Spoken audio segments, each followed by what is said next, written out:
MIT technology review Pakistan के news studio में खुश आमदेद। मैं हूं आपका मेज़बान GM Shah. News round up का आगाज़ करते हैं।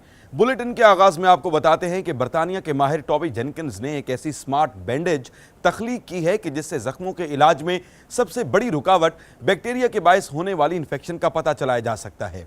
इस स्मार्ट बैंडेज का फ्लोरी लैंप, जिसकी अंदरूनी सतह पर लगा हुआ फास्फोरस पारे की तबखीर से पैदा होने वाले हाला बनफशी शुआओं से रोशन हो जाता है और इस तरह इन्फेक्शन का सुराग लगा लिया जाता है। माहिरीन के मुताबिक स्मार्ट बैंडेज की मदद से जख्मों के इलाज में खासी मदद मिल सकती है। और अब आपको बताते चलें कि पंजाब इंफॉर्मेशन टेक्नोलॉजी बोर्ड ने सरकारी महकमों में खरीदारी के लिए नया ऑनलाइन निज़ाम मुतारिफ करवा दिया है। इब्तदाई तौर पर यह सहूलत 5 सरकारी महकमों को फराहम की जा रही है।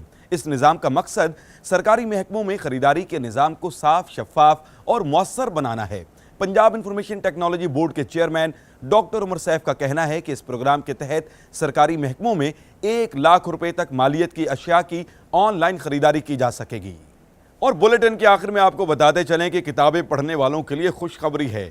अमरीकी अदालतों ने बड़ी लाइब्रेरियों की तरफ से इल्म तक महदूद रसाई देने की सोच को मुस्तरद कर दिया है और गूगल को बेशुमार इलेक्ट्रॉनिक किताबों पर मुश्तमिल लाइब्रेरी कायम करने की इजाज़त दे दी है। अमरीकी अदालतों ने किताबों को इंटरनेट पर लाने के लिए इज्तिमाई लाइसेंस देने और बुक राइट रजिस्ट्री कराने की तजवीज़ दी है, जिससे गूगल को ऐसी किताबें शाये करने का लाइसेंस दे दिया गया है कि जिनके मुसन्निफीन और पब्लिशर्स इन पर दावा नहीं करेंगे। इसके साथ ही MIT टेक्नोलॉजी रिव्यू पाकिस्तान के न्यूज़ स्टूडियो से अपने मेज़बान GM शाह को इजाज़त दीजिए। अल्लाह निगहबान।